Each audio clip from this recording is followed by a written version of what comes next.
Welcome everyone to this talk when I'm going to discuss a recent but fastly growing phenomenon, which is interpreting in the gig economy, what I also dub as gig interpreting. I will problematize this phenomenon through labor process theory, and I hope it is not going to be boring for you. So labor process theory is an influential sociological Marxist approach that looks at the study of workplace development, and particularly right now through digital capitalism. So if anyone is interested in this work, it's currently under review, so you can just contact me and I will share whatever I can share at this stage with you. But some of my work in this regard has already also appeared in a very recent volume on translation and interpreting in the age of COVID-19, so you can also check that. So I'm going to introduce first what is the gig economy, which is also dubbed as the platform economy. So it is a segment of the service economy based on flexible, temporary or freelance jobs, and involves connecting clients and customers through digital platforms that act as intermediaries. Basically, so as I said, it can be defined as platform economy, it can also be defined as platform work, and you will hear me use these terms interchangeably today. So these platforms match demand and supply of paid work using algorithms. The parties involved in the matching process are the client or the organization demanding work, the platform in the middle, and then the person who provides the work, so the freelancer, so to say. It is work also based on the performance of individual tasks and projects rather than a continuous employment relationship. Usually larger tasks are divided up into smaller subtasks to produce a specific output. Now, of course, contract work or freelance work, such as interpreting itself, existed prior to the internet, existed prior to these digital platforms and to gig economy itself. But the issue is that the gig economy has ushered in a new way of connecting providers with consumers. And indeed, this emergence of companies like Uber or TaskRabbit, I'm sure that each one of us has taken a Uber or ordered food through Deliveroo at a certain point in our life, has really expanded the way that people earn money and added another very complex dimension to contemporary labor forces. So gig work, just to give you a primer, can be transacted online and delivered on site, such as in food delivery, in couriering, transport, care and manual labor, as in the case of Uber, for instance. But it also covered several skilled services, such as translation, data entry, or software programming, which might be performed completely online.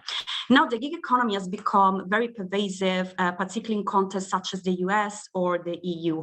Currently, there are 28 million platform workers active in Europe, and around 25 of them have fully incorporated the gig economy as their main job and source of income. Now, the gig economy is also usually accompanied by this narrative of income opportunities, of flexibility, and of autonomy. And as I will show you later, research, public and policy discourses, such as the debates that have accompanied the European Commission's proposed directive on the working conditions in the gig economy, but also the backlash that a few years ago has followed the implementation of the California Assembly Bill 5, showed that there is a very pervasive lack of job security. There are just a few benefits in working with this type of economy, irregular income, but also concerns for exploitation and digital surveillance that really have been at the heart of this form of work. Now, you might be wondering why interpreting at this point, because if we look at the available evidence and statistics, the demographic of gig workers is very worryingly expandingly also towards the highly qualified professions, such as translation and interpreting. So indeed, an increasing amount of professional interpreting work, and I will show you how later on, across conference, across business, but also public service sectors in the EU and beyond is transacted as gig work now. So just to give you an idea, currently there are between 31 and 34% of these 28 million digital platform workers in the EU that fall into the category of the highly qualified. and professionals working with languages such as interpreters, translators, subtitles, transcreators are becoming a very, very huge part of it. I'm going to show you, for instance, this mapping of the available marketplaces and platforms. So this has been done by NIMSD in 2021 and is constantly updating. So as you can see, there are already dozens of marketplaces and platforms that are heading the language industry and interpreting industry in particular towards a very specific direction. Now, of course, not all of these marketplaces can be characterized as being stricto sensu platforms for gig work, but some of them actually are. So there is Kudo, for instance, who's part of that as developed as a form of gig economy. We have Oira, we are Cognac as part of these marketplaces. Now, existing accounts of the digitalization of interpreting at the levels of industry and labor, as we know famously, have produced excellent work on remote interpreting, but have also revealed interpreters' working conditions under cognitive capitalism, which exploits communication labor. Translation studies, very interesting, have captured this platformization of translators' work as a new vendor model of digital Taylorism. But interpreting really hasn't been framed so far into these tech-induced tensions of the gig economy. It might be due to a tendency in believing that interpreting, because it's a very human-oriented, cognitive-oriented activity, might be kind of insulated to these extreme instances of technologization. Or perhaps because the debate, the very techno-deterministic debate opposing interpreters as humans against the machines, such as machine interpreting and so on and so forth, might have kind of constrained the debate so far. But if we also look at the gray literature, there is a growing recognition that the interpreting community, as well as associations and media outlets, from Forbes to PSA, the American Translators Association, but also the Australian Institute of Interpreters and Translators, they are calling, to recognize the very significant implications that the ways interpreting work is now outsourced, performed, and professionally recognized within this growing framework of the platform economy might have repercussions later on in the near future. So in contrast, by interrogating how are digital labor platforms directing the labor process of interpreting work and redirecting these processes, I argue that these growing changes in the interpreting industry are actually very symptomatic of wider shifts in the market economy, and particularly in the role of technology in linking to contemporary labor markets. So today I will show you some of my findings as related to a case study that I've been conducting in the last year. So as I was mentioning, the gig economy is very much of a key theme in scholarly discussion of contemporary employment. So I'm mostly drawing upon this kind of literature today. Early research celebrated the gig economy for creating new jobs, income opportunities, and allowing flexible working conditions, but also for enhancing profit maximization for business and firms. However, gig work has also been associated with very worrying employment trends, including precarity, including the fragmentation of jobs into smaller, repetitive, and simple tasks that drive down the autonomy and motivation of workers. From a legal perspective, also, what is it's very important to notice is that workers are usually classified as independent contractors, not as employees of one platform organization. This means also that they go without associated benefits such as sick leave, pension, training, or overtime pay. From a regulatory perspective, there are also risks associated with algorithmic management, and I'm going to show you how this plays onto interpreters in my case study. So algorithmic management refers to all these technological techniques that manage workers by collecting data on what they do on the platforms, on the times that they are connected on the platforms, on how many jobs they accept or refuse, and so on. And the algorithmic management is very important within the gig economy, because it allows automated decision making about work allocations, workers' visibility on the platforms, and even automated dismissal of these individuals. So in contrast also with employment agencies that frame triangular employment relations in the history of the capitalist organization of work, as is typical still in much of the private market of interpreting, which is very famously mediated by a plethora of interpreting agencies. The platforms for the gig economy claim to move away from the hierarchies and the long-term contracts that tie workers in the employment relationship.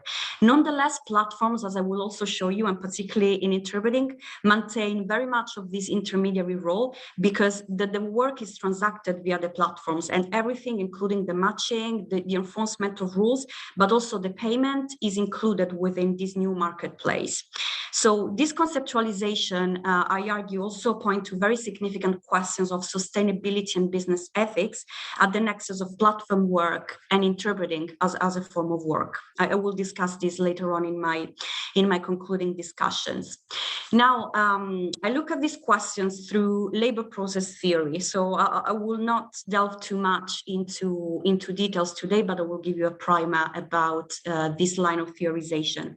So as I was mentioning at the beginning, it is an influential Marxist approach to the sociological study of work and employment. This approach attends to the so-called labor process, that is the relationship between the employer and the worker. And this sets in motion the relations of production, very famously, and the transformation of people's work into a commodity. I draw upon the categories of the point of production, the managerialized relations, subsumptions, and the cash nexus. And I will show you also through, real interview data, how this plays on in the case of interpreters. Now, the point of production is the environment where this labor process occurs. So, of course, we are talking here about the platform itself, because they fence off the social relations involved in gig work, and they transform these relations into relations of production. Increasingly, organizations seize access to interpreting via platforms across healthcare, business, government, nonprofit and community, even legal and education settings.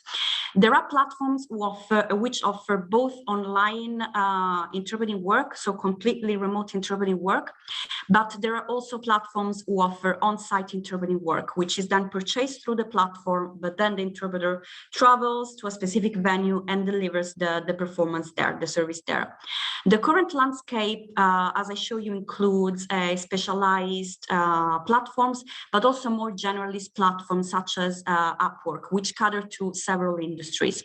So I'm going to show you a couple of examples here so that you get a more concrete idea of what I'm referring to. So I would also like to underline that these examples I'm including here in these and on the next slides are actually not part of my own case study. So these are just illustrative examples. You can see, for instance, here Genie, which is a platform for the gig economy. They actually advertise themselves in that way on the website. They're very active in healthcare services, but not only. And as you can see here, from their web advertising, they promote the use of live human interpreters, so really advertising that there is a human behind the interface in less than 15 seconds. So you can hire an interpreter, you can use their services, and you can access them in less than 50 seconds. So to me, this is absolutely mind-blowing and very telling of the direction that part of the market is heading to. I'm also going to give you another couple of examples. Here is the business model that Giustini uses, very much of a business-ready kind of mindset. So there is something for any kind of client, like individual clients who might need interpreters just a few times. They only pay when they actually use the interface or when they actually contract the interpreter on the app. But you can also see different kind of corporate plans, like the mid-sized and the enterprise corporate plans. So just to show you how, how this is linking also to the way that organizations are looking now at the way that they hire interpreting services.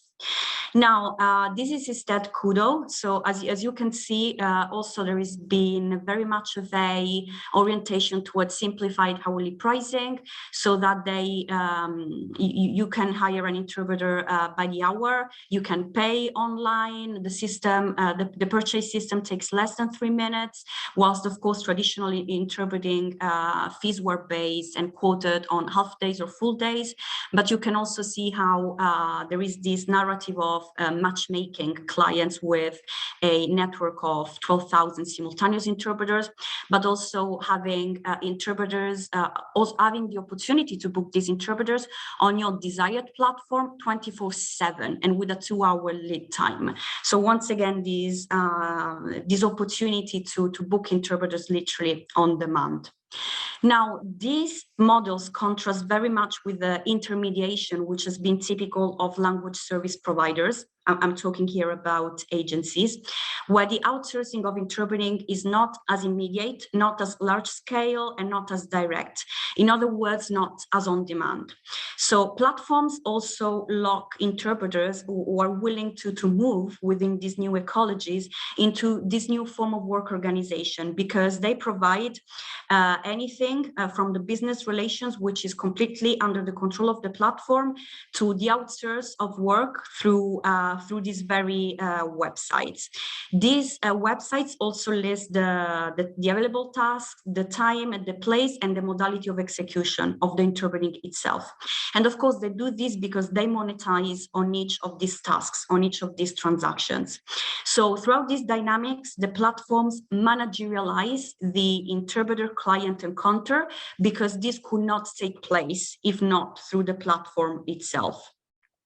So I am giving you here an example from another platform. So you see here that the delivery time is very straightforward. It's very, very fast. So you can ask that the interpreter delivers the service within 24 hours, 3 days, 7 days, anytime. So it's literally an ethos of having interpreters on demand. I'm also showing here you the rating. I underlined them in red of interpreters. Why? Because these digital marketplaces exert techno-normative control, meaning that they monitor workers and also interpreters who play within these platforms in terms of productivity. We have ranking system and rating system that assess interpreters' performance, and they quantify these performances through the feedback of customers. So these workers and the interpreters, they will receive the rating after the assignment is completed. These metrics significantly affect employability on the platform, because workers' profiles with a low reputation score or with very low performance completion rates can be automatically blocked or even deactivated. So as you can see here, you might have noticed that the little stars, so the ways that clients tend to rate and to rank the interpreters within the platform. Now, the concept of subsumption instead indicates the subordination of labor processes to capital. We have the example of the real subsumption, which indicates the transformation of work through innovative technologies as platforms. And we're seeing this, of course, not just within interpreting, but more widely in the world of work. And another concrete example in the case of interpreting would be remote interpreting or machine interpreting.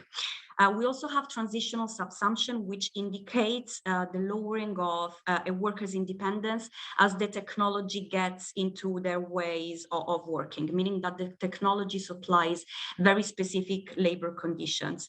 In the gig economy, interpreting is very much placed at the continuum of real and transitional subsumption, because platforms provide effectively these technological tools that are fundamental for interpreters to access the tasks and to deliver the service. Now, this relationship also expands in the cash nexus, so that the provision of payment in exchange for the service, which is, as I will show you, is very much of a mechanism for control, because it is for paid work carried out to a required standard of intensity and of quality that this control is fed, because workers, such as interpreters within the platforms, they will come back again and do the same again tomorrow in order to earn a living. So gig interpreting comprises a very particularly strong version of this cash nexus, particularly because, as I was showing you with previous examples, platforms tend to fragment tasks into shorter tasks, as in the case of interpreting that was commissioned by half a day or full day, and now increasingly by the hour. This also means that the pay is fragmented, and this affects interpreters' earnings, the work schedule, the arrangements, because they need to secure several assignments within one day to maintain their earning capability. Now, you can see here also an example of this cash nexus, just at the bottom of each freelancer offering their interpreting services, with prices starting at 5 euros, so per hour or per task. So we can see here also very much a race to the bottom, because that there is so many of gig interpreters available that otherwise they wouldn't get any commissions on the platforms. And later on in this talk, I will also show you some of my findings as concerned the range of the fees. Now, I'm going to introduce you some of my findings as deriving from a qualitative case study which I conducted. So I operationalized this ethnographic case study approach to assess the labor processes of 3 medium to large interpreting delivery platforms in Northwestern Europe. So I'm going to refer to them for confidentiality and anonymity reasons through pseudonyms. So I've called them your interpreter, interpreting for all, and linguist booking, just in case I'm going to refer to them during the talk. However, we also need to take into consideration that the nature of gig work is very much globalized and dispersed and displaced. So these platforms also employed interpreters who were operating remotely, not necessarily in this area of Europe. I selected these platforms also due to their operational areas, to their prominence within the industry, and to their market share, because I really wanted to have a case study that could be not necessarily generalizable, of course, because this is qualitative research, but that could direct us to some specific trends in the industry. Now, I collected data from observational analysis of the platforms to address dimensions such as the average fees of the terms of services, but I also interviewed 21 interpreters and 4 platform managers, including informal meetings and follow-up conversations with them, because I really wanted to get to the cold face of interpreters' experiences within the gig economy, but also hear the side of managers and how they narrate interpreters' involvement and engagement within the platform economy itself. Now, I place very specific criteria for the recruitment of interpreters. So in order to participate to the study, they needed to have operated for at least 12 months before the interview on at least one platform. So of course, in order to generate data based on their substantial experiences of platform work. Slightly more than half of the interpreters indicated that they used at least 2 platforms, which once again is very telling of their engagement. All interpreters differentiated their sources of income. So they acquired work through the platforms, but also through traditional intermediation, so through language service providers or agencies, but also through disintermediation. So most of them also had some direct clients. Most participants were female. so reflecting the feminized nature of the industry. All of them were European, and they presented very interesting profiles because most of them had formal training, accreditations, and certifications. So they were what we call professional interpreters, not amateur interpreters. And they had been on average in the profession for 50 years, so that they were also senior interpreters. They also had engaged with remote work for an average of 3 years, with an increase during the COVID-19 pandemic and the shift to remote work, as it was kind of endemic throughout the pandemic. Now, I conducted a thematic analysis and I coded inductively through NVivo these different sources of data. And I would really like to present to you some of my findings in relation to what I call the growing phenomenon of Yuba interpreting. Now I'm going to show you how it works. So before interpreters can operate on the platforms, they must register an account and they must procure any of the equipment needed, which is usually internet connection, network data, laptop, and so on. So one of the 3 platforms that were included in my study restricted registration by a vetting process of interpreters. So the interpreters had to submit proof of language proficiency, any degree of training certifications, and any other supporting documentations like evidence of accreditation. And this was particularly required for non-European languages. The other 2 platforms did not have any selection process. So the platform's digital infrastructure represented the point of production, with interpreters describing it as pivotal for their work and interactions. So as you can see on the top of the slide, and I'm going to present to you these quotes directly from the interviews with interpreters, but you can also read them at your own pace. One of the interpreters very illustratively told me, "You do everything, the matching, pricing, communications through the platforms." So really underlining these, the platforms as the locus of the labor capital relationship. So in this site of production, then the interpreter also needs to follow every time very specific steps in order to get work. So they would log onto the platform or onto the application, because you can also use it through your smartphone. You would check for any specific bid or for any assignment request. So it can go both ways. You can either bid for work or you can get direct requests from clients. You receive any other type of notifications, usually either via the interface or via email. You accept or you reject the request. You communicate with the client for any further details, and usually these communications are monitored by the platform. So it's not that they're very much visible by the platform staff. Then the interpreters would perform the assignment either on site or online. They will notify the platform about the completion of the assignment. They will submit all the related paperwork, and then they will receive payment and a payment invoice. Now, while on the surface, this process seems very transparent, very flexible, it relies upon internalizing working ways that drive a very purposive capital accumulation for the platform. So to extract surplus value from the interpreters, the platform companies, the first thing that they do, they deduce a service charge from each completed job. But also they provide no guarantee whatsoever in terms of minimum jobs. So most of the times the interpreters have to bid for them. So imagine dozens, if not hundreds, of interpreters competing for the same job, which is also the reason why most of them had very low fees, because otherwise they wouldn't stand the competition. So the interpreters also have an independent contractor status as specified by the platform's terms of service, which means that they carry all these risks of employability and economic security. So of course, these risks are very much known to interpreters. As we know, most of the interpreting population worldwide is freelancers. So freelancers are very much used to the risk of self-employment. That is the way of operating of the platform, which is premised upon this repackaging of the relationship with the client, which is very telling in this environment. So you can consider, for instance, these two quotes, one from a manager. So the DM at the end of the quote indicates the manager, and the I indicates one of the interpreter informants. So the managers really portrayed this narrative of discourses of successful freelance thinking for eliciting interpreters' consent into participating into the gig economy.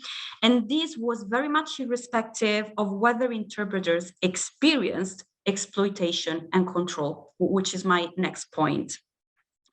Now, effectively, the most effective means of control was the algorithmic management that I was referring at the beginning of this talk, which enables rating and reputation systems.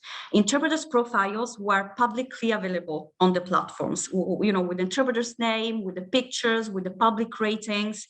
Customers rated their performances following the task completion, and they could even just type in any comment. Interpreters with the best curated profiles, with the highest ratings and the most assignments completed, tended to receive more work because of the way that the algorithm works within the platform, meaning that the platforms facilitates those who are higher in the ranking.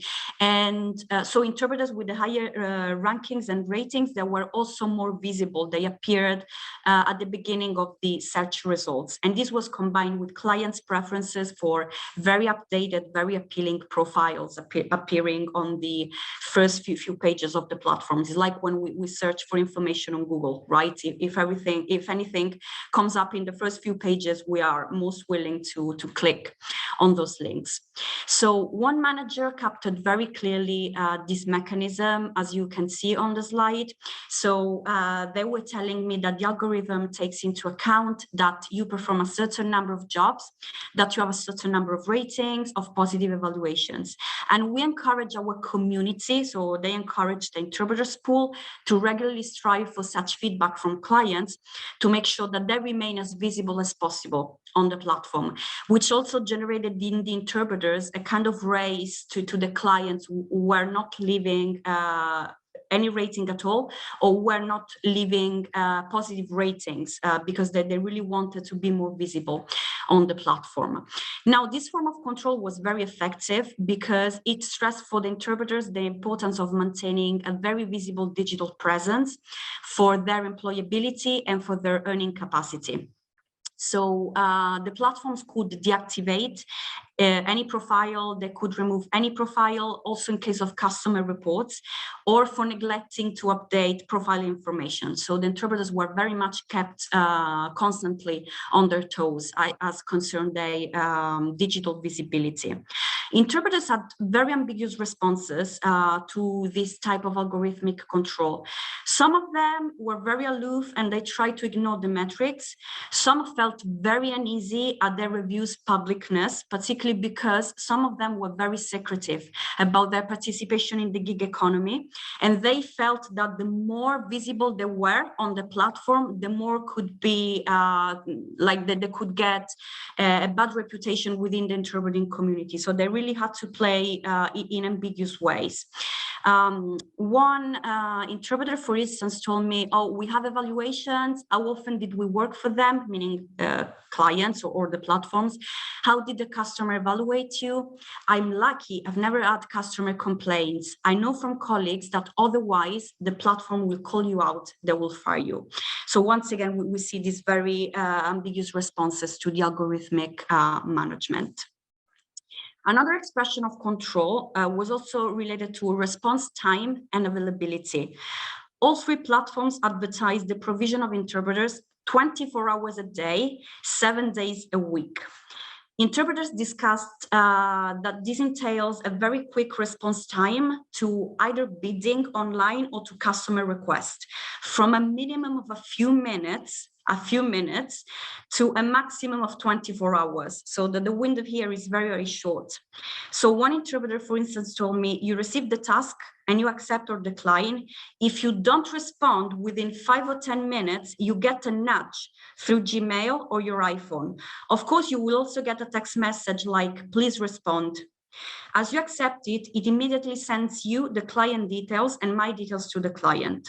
So while the interpreters were formally free to set their availability, in practice, they often had to accept this very last minute or disruptive request, or risk being offered future jobs in the future because of how the algorithm work.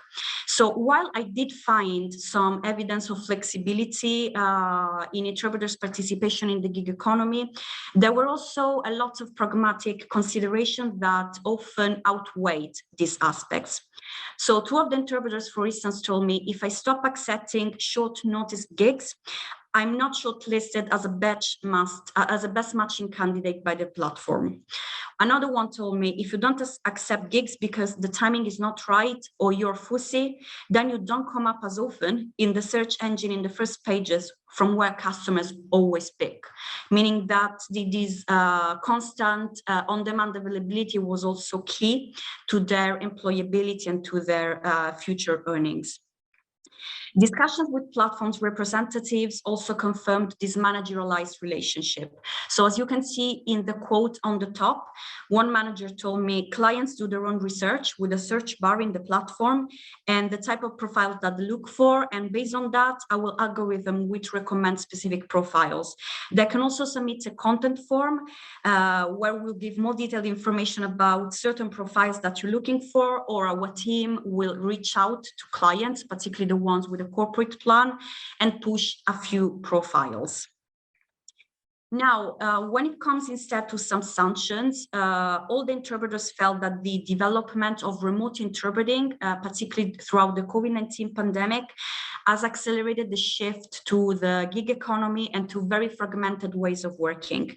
In this process, interpreting has become subject to real subsumption because it involves the commercially driven rise of technology that attract and sell interpreter services.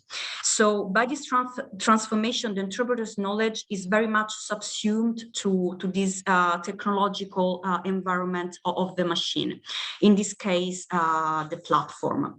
So you can see here that there were interpreters complaining about the state of the interpreting industry in general, and they linked their complaints to the rise of technology and the fact that interpreters, they didn't have a say in the fact that the industry was very much digitalizing because there was no coming back, like the interpreters were not included in the discussion. Another interpreter shared with me this narrative that everything now is commercialized in the industry, it's all automated, and she was referring to, of course, to these platforms. You know, it's a computer, the market has changed, it's very much bigger than it used to be. For them, meaning the clients and the platforms, the system works very well, you can change it. Then she also changed her own narrative, telling me it's a choice you make. Of course, it's a choice that you work like this within this platform economy, and they get plenty of requests. But here you can also see the fragmentation of interpreting work. So I get plenty of requests for work, even down to minutes, for different clients, and the platform gets a commission for every single job I do, which is also here very telling of the fact that the platform exploits the fragmentation of jobs because they can get a percentage on any of these single jobs that hundreds, if not thousands, of interpreters constantly do on the platforms. Now, real subsumption instead facilitated this division of complex interpreting labor into interpreting tasks, but transitional subsumption was also exacerbated because interpreters felt they were losing their autonomy. They were losing the autonomy over the job, but also they were losing the pleasure experienced in performing their own work. So this was very much encapsulated in narratives such as, for customers, it's very much of a matter of, I want this, I want that, and I want it now, referring to interpreting services. And any interpreter on the platform will do, meaning that the interpreters within the gig economy are interchangeable, and it's only a matter of being not too pricey and being constantly available for clients. It's a very difficult subject, this of talking about interpreters' participation in the gig economy. And I think there are lots of unhappy people, so interpreters, who don't enjoy the value of their work. And these were the words of one of the interpreters, as you can see from the quote on the slide. This narrative, once again, was contrasted by the managers who framed gig work as instead providing autonomy and work-life balance. So one manager, for instance, told me they made this conscious choice of going for digital freelancing because it gives them energy and autonomy over their projects. In the end, the reason why interpreters freelance is to be able to make their own choices, choose the rhythm, work either full or part-time. We provide enough job volumes. We provide the platforms to make sure they can freelance. We provide the operational side, the practical side, the invoice system. We've got them covered on a legal contractual basis as independent providers. Everyone is, and everything is locked on the platform. So you see here the construction of this technological ecology. As in most account of gig works, if you were to compare these findings with other industries that have been researched by scholars within the work in the platform economy, you see that these narratives, these tropes of flexibility of choosing, one's own working time and so on, is very, very pervasive. So the managers really empowered these tropes of what I call fictitious entrepreneurship and fictitious flexibility within the platforms.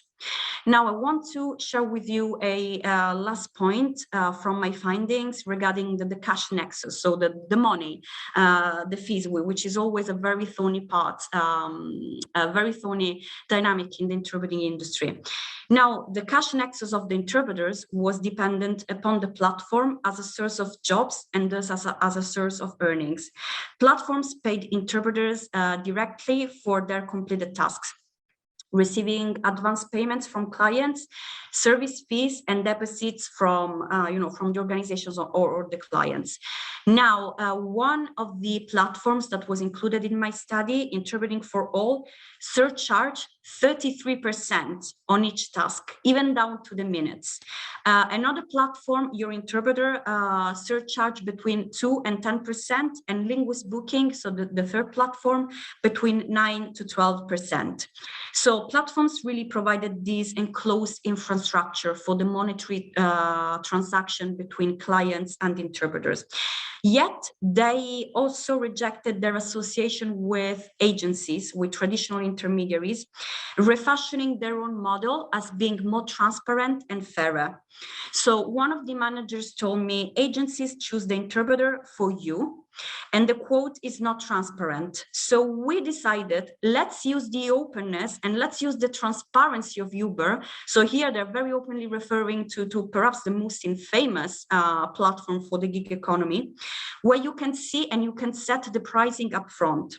We have a free, transparent, and open marketplace because you can easily and directly find an interpreter and see what it will cost you up front.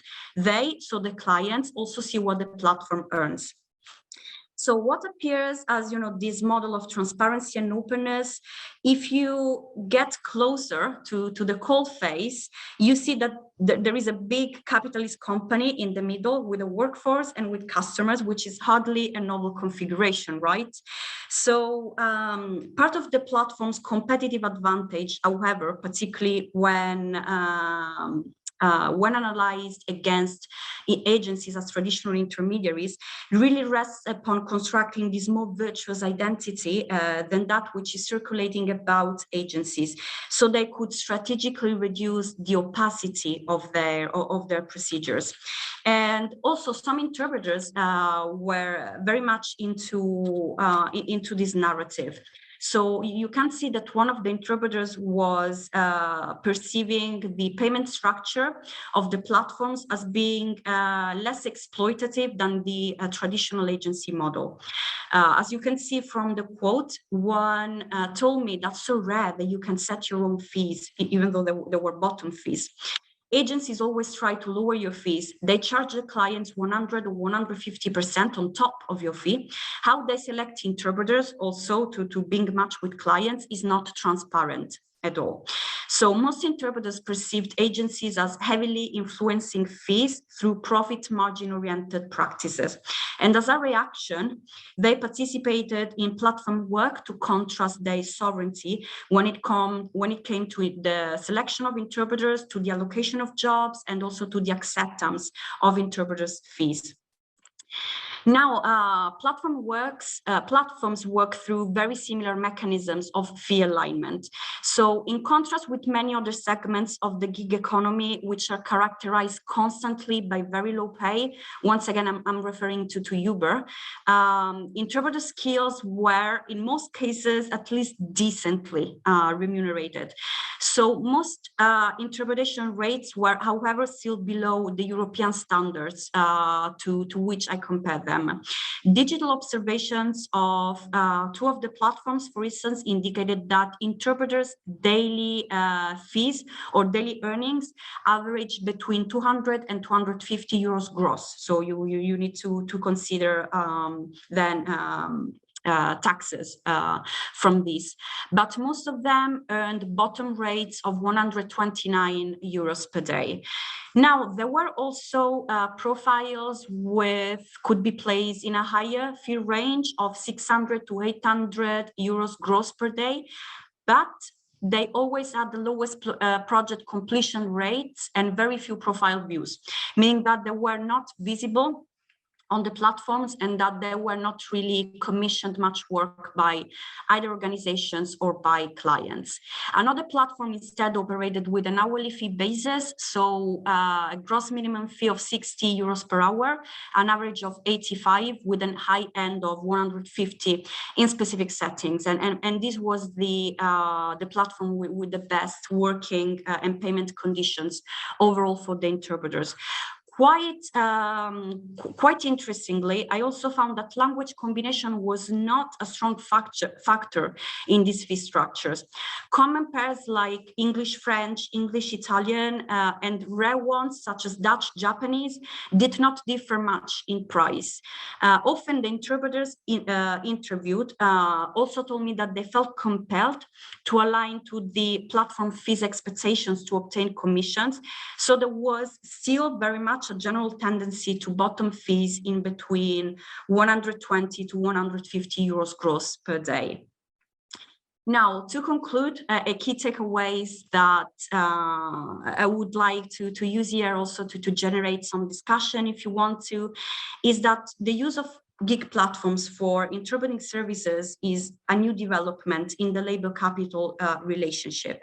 So of course, the industry is still very much maintaining also its traditional structures, direct clients, intermediaries such as agencies. We also have staff interpreters, but this development, I think, is very, very telling in the sense that this neoliberalization of the industry is very much further normalizing precarious working conditions in the industry overall. And I think that we should be very much aware of that. Interpreters in my study, they embraced often this narrative to obtain income through platforms, but they expressed dissatisfaction with the current conditions of the interpreting industry as a whole. So they really were placed in a situation where they didn't really have a choice because they were faced within very constraining working conditions wherever they turned. So I would argue that interpreting is running at the risk of very quickly and further gigifying, progressively forging this relationship between labor, technology, and work experiences increasingly within the platform ecology. So with this study and with this talk, I would really like to call for more research on this growing form of interpreting and problematizing these existing forms of the Uberization of translation and interpreting work into the commodification of the of communication within digital capitalism. I believe, in fact, that as the field moves in between very fast digital developments, you name it, remote interpreting, speech-to-speech systems, online platforms, machine interpreting. And I'm not saying that these developments are necessarily either negative or positive. There is, however, I think, a strong need for intellectually and provocative scholarly discussions, but also for practice-oriented conversations. And these conversations need to go beyond the static debates of the interpreter versus the machine and avoid essentializing changes as the gig economy as either a battle between professional versus non-professional interpreters, or as a battle of, our market is too special, is too niche, it will not incur into these changes. I think we should be able to understand these changes within wider structural issues. In the first place, the neoliberal and digital ecology that affects the practice, but also to avoid the incapacity to promptly discuss the impact of these changes before, in the end, they affect interpreters' well-being, but also users' benefit. So thank you very much.